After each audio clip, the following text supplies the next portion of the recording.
या येणाऱ्या निवडणुकीमध्ये महायुतीच्या उमेदवाराला जे आहे हे मोठ्या मताधिक्याने निवडून देण्यासाठी जे आहे सगळे लोक कामाला लागलेले आहेत की अगोदरच्या मताधिक्यापेक्षा जास्त मताधिक्य जे आहे ते यावेळेस जे आहे ते कल्याण लोकसभेमधील महायुतीच्या उमेदवाराला मिळेल।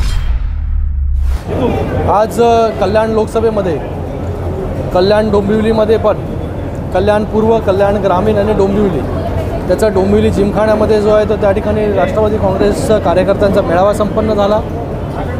उल्हासनगरमध्ये उल्हासनगर 1, 2, 3, 4, 5 आणि अंबरनाथ आणि त्याचबरोबर मारळ, वरप, कांबा हा वरपमध्ये जो आहे तो कार्यकर्त्यांचा मेळावा त्या ठिकाणी संपन्न झालेला आहे। हिंदूराव साहेबांच्या नेतृत्वाखाली जे आहे हा मेळावा या ठिकाणी संपन्न होतो आहे आणि सगळे राष्ट्रवादी काँग्रेस पार्टीचे कार्यकर्ते, पदाधिकारी खूप उत्साहित आहे की येणारी निवडणूक जी आहे या येणाऱ्या निवडणुकीमध्ये महायुतीच्या उमेदवाराला जे आहे हे मोठ्या मताधिक्याने निवडून देण्यासाठी जे आहे सगळे लोक कामाला लागलेले आहेत। डोंबिवलीमध्ये असेल, वरपमध्ये असेल, आता उल्हासनगरमध्ये असेल, पूर्ण लोकसभेचा मेळावा जो आहे तो आज एक दिवशी या ठिकाणी पार पडला आणि सगळे लोक जे आहेत ते त्या ठिकाणी कामाला लागलेले आहेत आणि त्यांचा विश्वास आहे की अगोदरच्या मताधिक्यापेक्षा जास्त मताधिक्य जे आहे ते यावेळेस जे आहे ते कल्याण लोकसभेमधील महायुतीच्या उमेदवाराला मिळेल।